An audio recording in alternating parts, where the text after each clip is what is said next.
But I say to you that if you are angry with a brother or sister, you will be liable to judgment. In the name of the Father, of the Son, and of the Holy Spirit.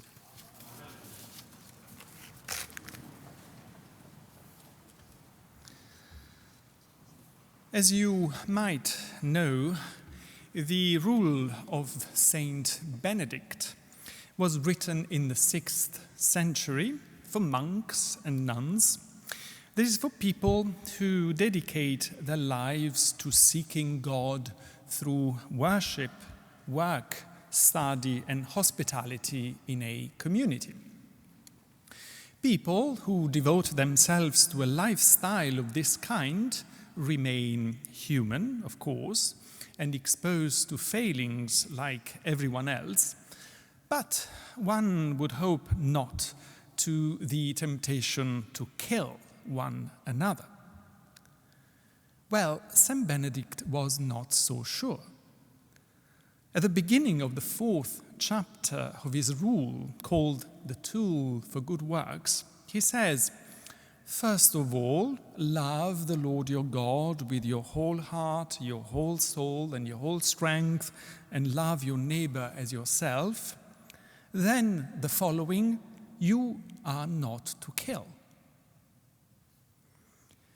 The first time I read this passage as a very young novice, I was 18, I was taken aback by this juxtaposition. One moment you are invited to love your brother, the next you are entreated not to kill him. What was I supposed to make of it? Mercifully, I've never witnessed any murder during the 30 years or so of my life as a monk, nor was ever threatened to be killed. What I witnessed, however, was anger, and a great deal of it. Or rather, anger is something I became aware of after I'd been a monk for more than 15 years. I had seen people get angry before, of course, but only with time I started to perceive how ubiquitous and surprisingly how essential anger is. You might know that when someone decides to join monastic life, he is entrusted to the care and guidance of a novice master. This is an immensely demanding role, the closest probably to being a parent in a family. I know this because I held this position myself for 5 years, some of the most challenging years of my life, but also without question the years in which I think I got some of my deepest insights into human nature. When I said earlier that I became aware of the omnipresence of anger only after 15 years of a monastic life, it is because it was when I became a novice master that I had to face anger in ways I'd never been exposed to before, the novice's anger and, of course, my own. It is not uncommon for young monks, after 1 or 2 years of a community life, to have the impression of having become worse than they were before joining the monastery. They feel cold inside, unable to pray, dismayed by wave after wave of unmanageable crises and feelings of insecurity, envy, anxiety, jealousy, frustration, touchiness, and often frank exasperation. Just like in marriage, as many of you might be thinking right now.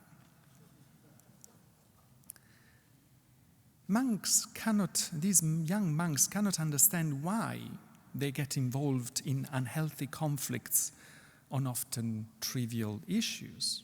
There are headaches, nervousness, irritability, and above all, a heavy sense of guilt.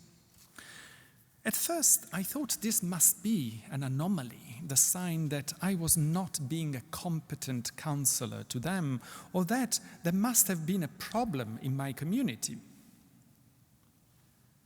Then, little by little, I realized that just the contrary was true.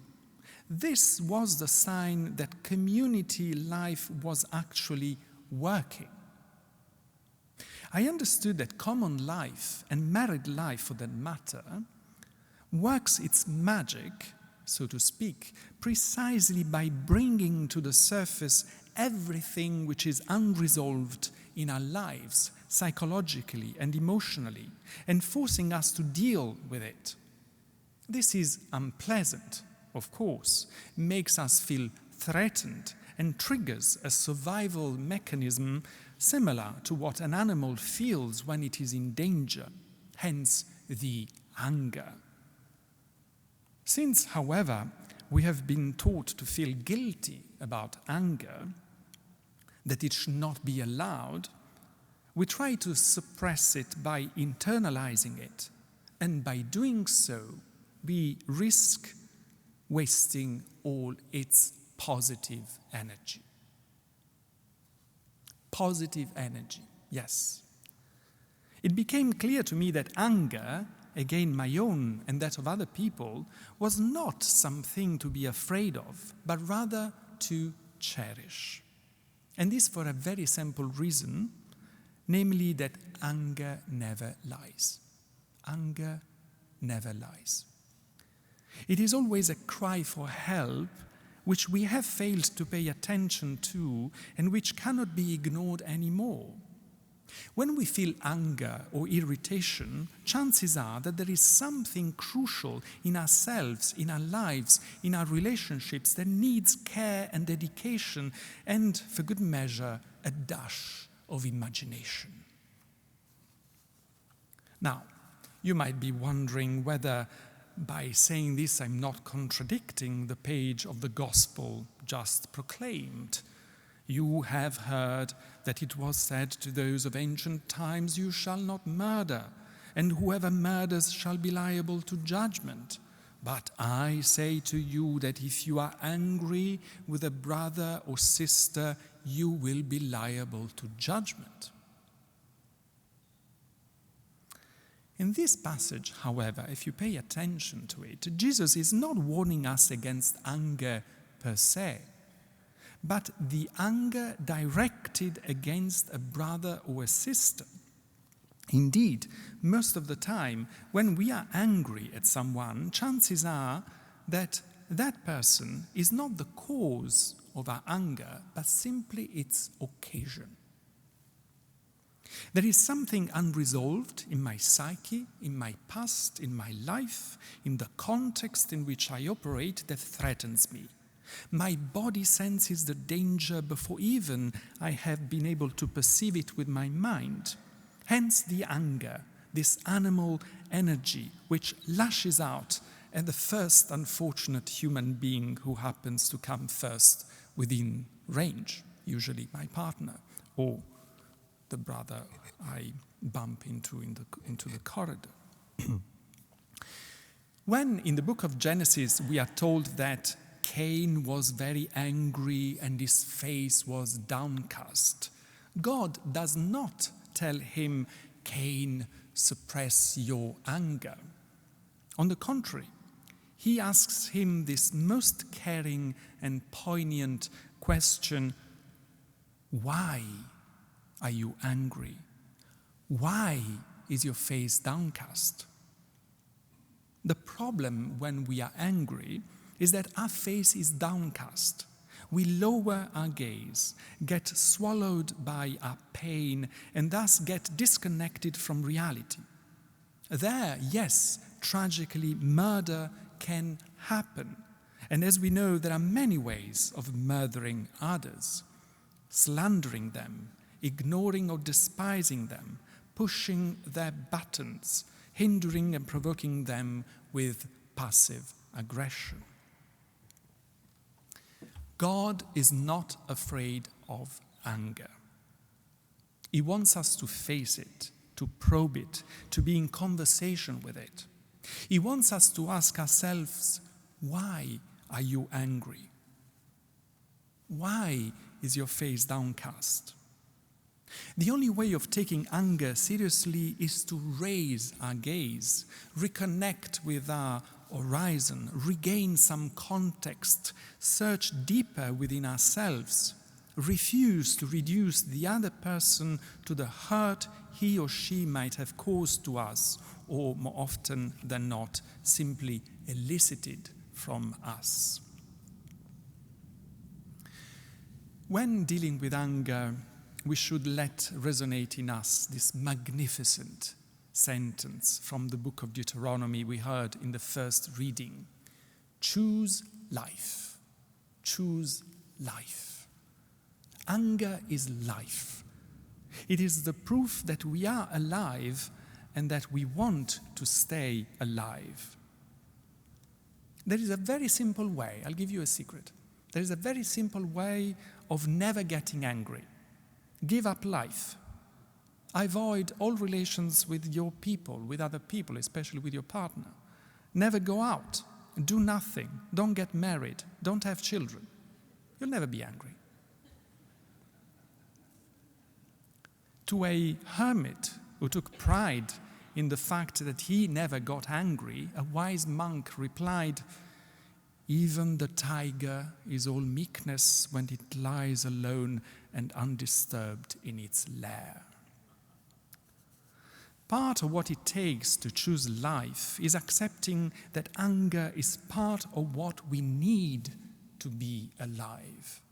Anger is pure energy, which, like any other form of energy, can be destructive only if we do not take care to harness it to sustain life. Thus, paradoxically, the only way of avoiding murder in all its forms is taking anger seriously, is cherishing anger. If you think there is none in your life, no anger in your life, chances are that you are ignoring it or suppressing it. Most of our undetected anger gets redirected against ourselves in the form of guilt, low self-esteem, self-sabotage, and sometimes even physical illness. Crucially, cherishing anger is the only way of not getting angry at one another and at ourselves. It is the exact contrary. It is the only antidote to murder.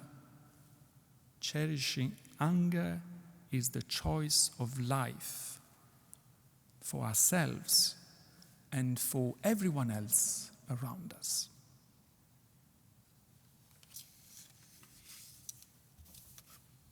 In the name of the Father, of the Son, and of the Holy Spirit.